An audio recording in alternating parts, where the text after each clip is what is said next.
こんばんは。今日も一日お疲れ様でした。当チャンネルはボーダーコリーの爆睡ナンシーが心地よい夢の中へのお散歩にお供いたします。今回は犬が登場する落語と昔話です。英語の字幕入りなので、英語と日本語との比較をお楽しみください。もし、ナンシーとのお散歩が楽しいと感じていただけましたら、チャンネル登録、高評価をお願いいたします。それでは、ナンシーとの夢の中のお散歩へ行ってらっしゃいませ。ひなし村。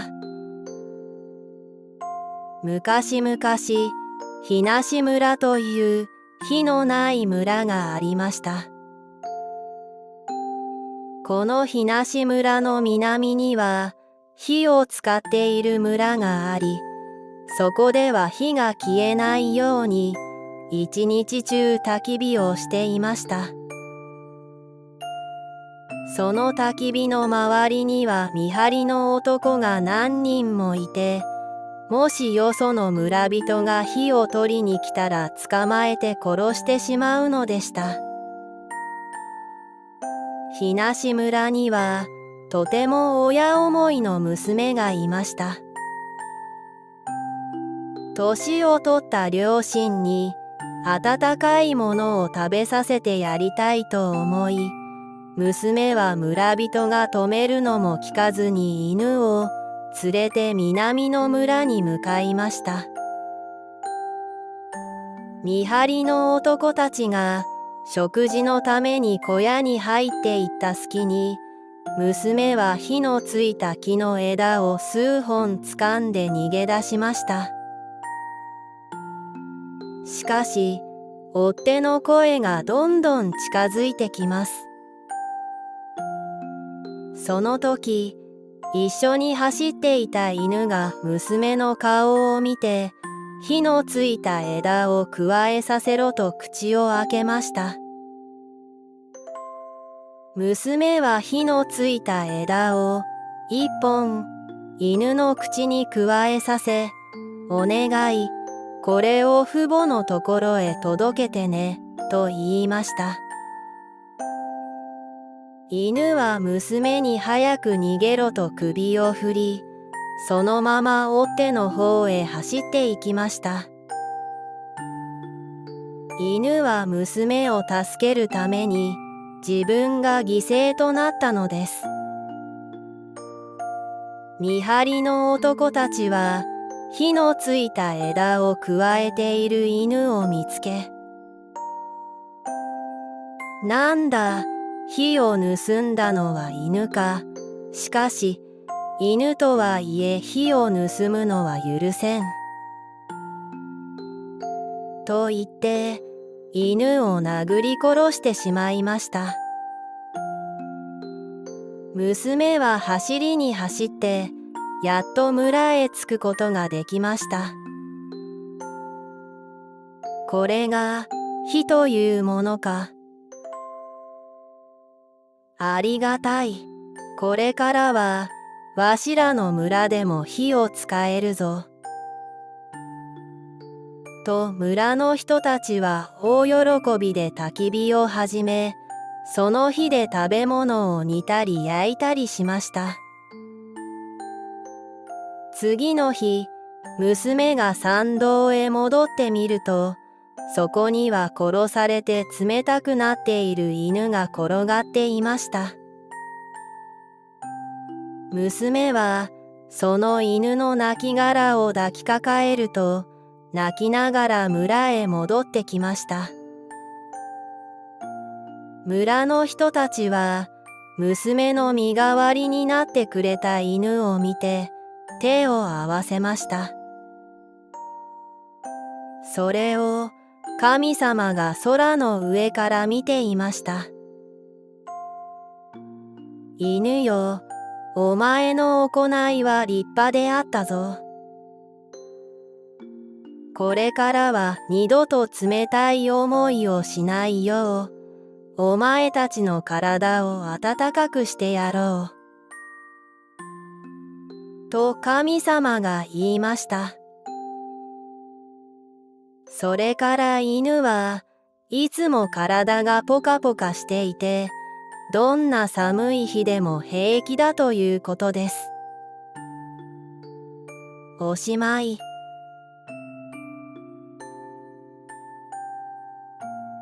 犬の目。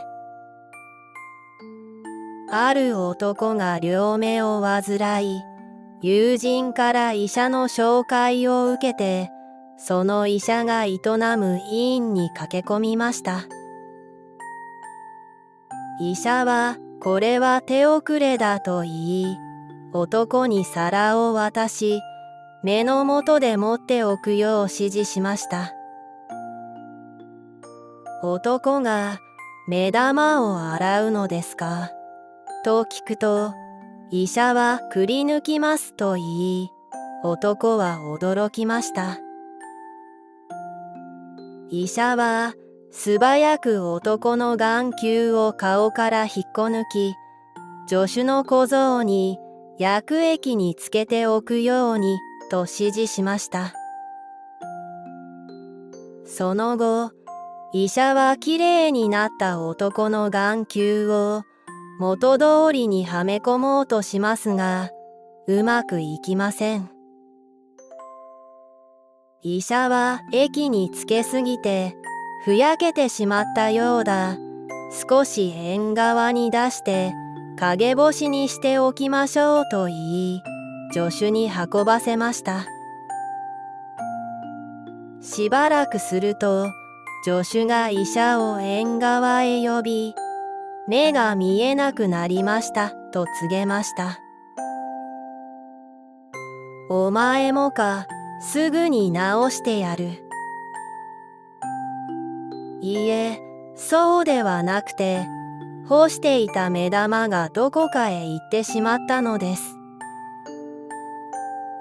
二人が庭先を見ると、隣家の飼い犬が舌なめずりをしながら体を横たえてました。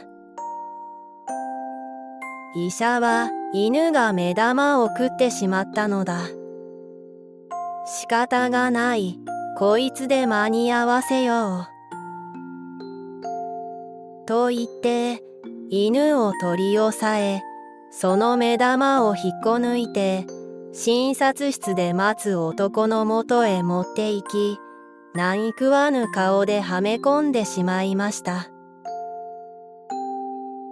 今日は帰って安静にして、一日置いて、あさってまた来なさい。2日後、医院を裁縫した男は、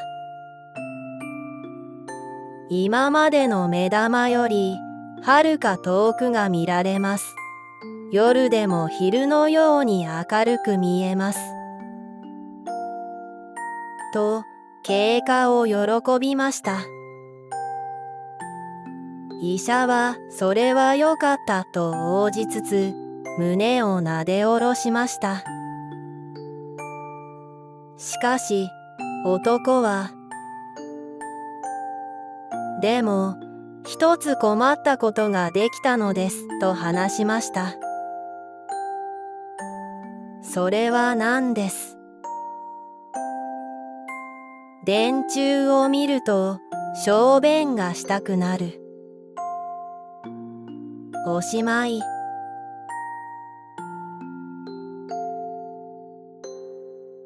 犬娘。昔々、あるところにお寺があり、そのお寺に犬が一匹迷い込んできました。その犬はお腹が大きかったので、和尚さんは飼ってやることにしました。やがて犬は子供を産みましたが、それはなんと人間の女の子でした。その子はすくすくと育ちましたが、やがて周囲から犬娘と呼ばれていじめられるようになりました。そのため、犬娘は母親の犬と共に旅に出ることにしました。さて、旅を続けて幾日かが過ぎ、二人はある山の中の一軒家に泊まりました。その家の若者はこれから出かけるから留守番をしていてほしい。しかし、奥の部屋は絶対に開けないでくれ、と言い残して出かけました。犬娘はそのうちに部屋の中を見たくなり、とうとう開けてしまいました。部屋にはオロチがおり、舌を出し入れしながら近づき、犬娘を食おうとします。母犬が犬娘を守ろうとオロチと戦いました。やがて2匹は共に力尽きて死んでしまいました。やがて若者が帰ってきました。若者は蛇の死骸を見て泣きました。そしてこの蛇は自分の母親であり、自分は蛇から生まれた子だということを語ってくれました。犬娘は若者に自分の生い立ちを話しました。こうして似た境遇の二人はそのまま一緒に暮らすようになり、やがて夫婦となり一生仲良く暮らしました。おしまい。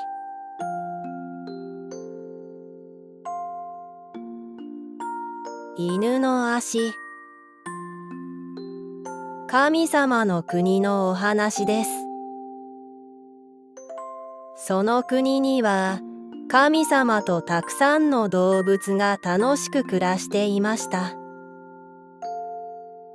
神様はいつも通り動物たちを点呼した後、遊んでくるよう言いました。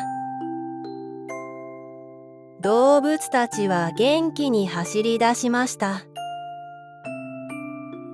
ところが、犬だけは走り出しません。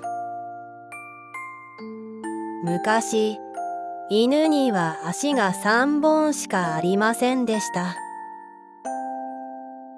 神様も犬が元気に遊ぶことができない様子を見て心配していました。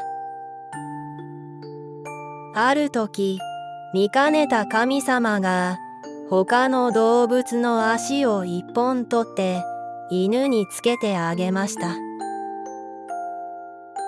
すると犬は喜び駆け出しました。ところが足を取られた方は3本足になってしまったので元気に遊ぶことはできません。これをひたすら繰り返して結局は元通り犬の足が3本足になり、一時的に足を取られた他の動物たちは犬を白い目で見ていました。神様はほとほと困り果てました。夜、神様が熱燗をつけるために五徳の上に土瓶を乗せ、炭をくべようとしましたが、五徳の足が邪魔をして炭をうまく入れることができません。犬の足のことでイライラしていた神様は、ついには怒って土瓶を五徳ごとひっくり返してしまいます。その時、五徳をよく見ると足が4本ついていました。神様はここでひらめきます。立っているだけなら足は3本で十分だ。神様は五徳の足を1本取り、犬につけてあげました。犬は喜び、他の動物たちと一緒に遊び始めます。その夜、神様は上機嫌です。犬が元気になった上、五徳の足が3本になったので、土瓶を持ち上げることなく、炭をくべることができるようになったからです。そして、犬も喜んで、神様にもらった足に、しょんべんなどかけたら罰が当たると思い、その度にその足を持ち上げてするようになったそうです。おしまい。